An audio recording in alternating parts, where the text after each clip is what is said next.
semuanya, jumpa lagi dengan Meme Linda dalam pembelajaran fisika. Kali ini kita akan belajar materi fisika kelas 10, yaitu gerak vertikal ke atas dan ke bawah. Ya, gerak vertikal ke atas itu adalah gerak GLBB yang diperlambat ya. Jadi kalau kita melempar benda ke atas maka akan mengalami perlambatan. Untuk gerak vertikal ke bawah, bendanya mengalami percepatan atau GLBB dipercepat. Nah, rumusnya hampir sama dengan GLBB, cuman percepatannya di sini adalah percepatan gravitasi bumi dan jarak yang temunya kita pakai simbol H. Nah, untuk perumusannya ditulis dengan VT sama dengan V0 plus minus G kali T, VT kuadrat sama dengan V0 kuadrat plus minus 2GH, H sama dengan V0 kali T plus minus 1/2 GT kuadrat. Ya, ini kita gunakan tanda tambah jika geraknya vertikal ke bawah atau geraknya dipercepat. Kita gunakan tanda kurang jika geraknya vertikal ke atas atau diperlambat. Ini keterangannya. Nah, untuk H itu adalah ketinggian atau jarak yang ditempuh benda. Sekali lagi, H itu adalah ketinggian atau jarak yang ditempuh benda ya, satuannya meter. Nah, ingat untuk benda yang dilempar di titik tertinggi, kecepatannya itu bernilai 0. Sekali lagi, ketika benda dilempar ke atas, di titik tertinggi itu kecepatannya 0. Setelah itu benda jatuh. Oke, selanjutnya kita akan belajar yang terakhir, gerak jatuh bebas. Gerak jatuh bebas adalah gerak vertikal ke bawah tanpa kecepatan awal atau kecepatan awalnya sama dengan 0. Jadi, kalau kecepatan awalnya sama dengan 0, maka rumusnya jadi VT sama dengan G kali T, VT kuadrat sama dengan 2GH, berarti VT-nya sama dengan akar 2GH, baru H sama dengan 1/2 GT kuadrat, berarti nilai T-nya sama dengan akar 2H per G. Sekarang kita masuk ke contoh soal. Contoh soal yang pertama, Alok melempar bola ke atas dengan kecepatan 12 meter per second.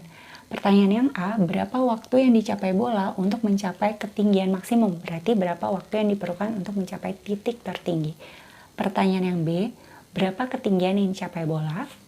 Jadi di sini soalnya atau kasusnya adalah Alok melempar bola ke atas, berarti yang dialami adalah gerak vertikal ke atas. Kecepatan awalnya 12 meter per second, jadi V0-nya 12 meter per second. Nah, yang ditanya adalah yang A, ini case-nya keduanya untuk di titik tertinggi ya, di titik tertinggi.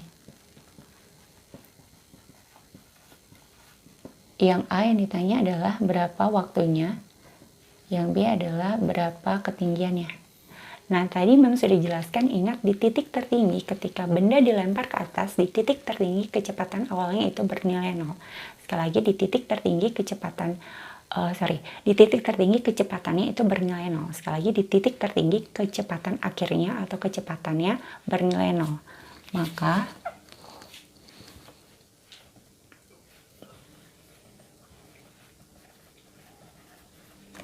di titik tertinggi atau ketinggian maksimum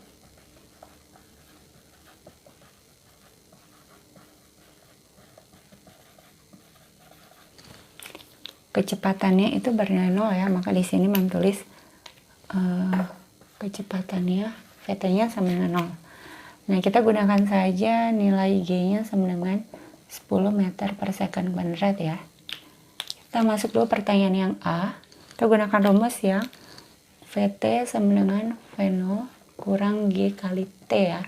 Kenapa dikurang? Karena geraknya vertikal ke atas, bendanya mengalami perlambatan. VT-nya 0, V0-nya 12 kurang G-nya 10. Ya, ini jadi 10T sama dengan 12. T-nya sama dengan 12 per 10 atau T sama dengan 1,2 second. Jadi kita sudah dapatkan nilai T-nya atau waktu yang dicapai bola untuk mencapai titik tertinggi adalah 1,2 second. Sekarang kita cari berapa ketinggian yang bisa dicapai bola.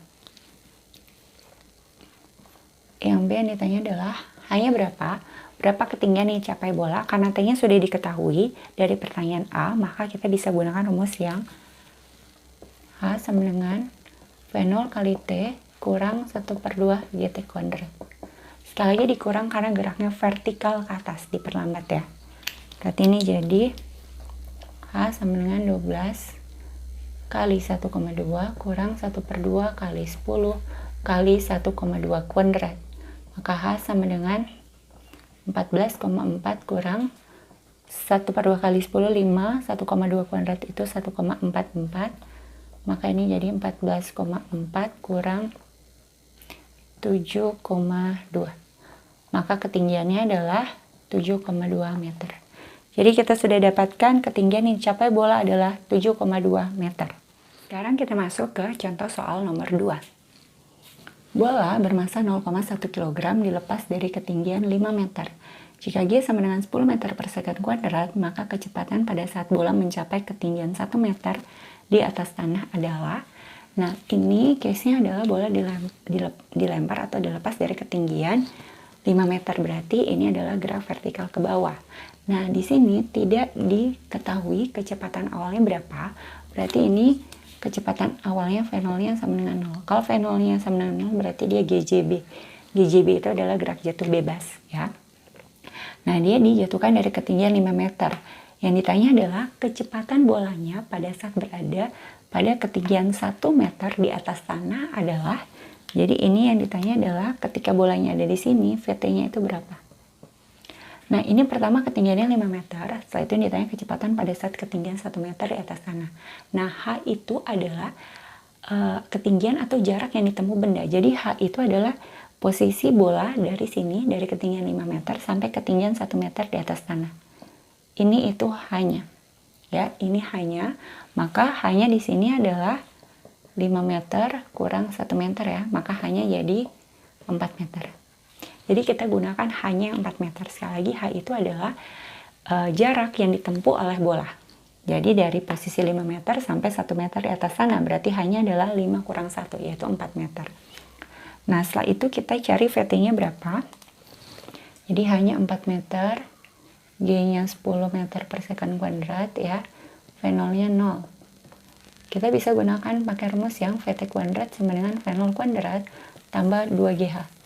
Ingat karena gerak jatuh bebas atau GJB, V0-nya 0, maka rumusnya jadi VT kuadrat sama dengan 2GH atau VT sama dengan akar 2GH. Ya, seperti ini, jadi VT akar 2GH, maka VT-nya sama dengan akar 2 kali 10 kali 4. Berarti VT-nya sama dengan akar 80. Akar 80 itu sama juga dengan 4 akar 5 meter per second. Jadi kita dapatkan kecepatannya pada saat ketinggiannya 1 meter di atas sana adalah 4 akar 5 meter per second. Demikianlah pembelajaran fisika kita kali ini. Kiranya dapat bermanfaat untuk kalian semua. Terima kasih dan Tuhan memberkati.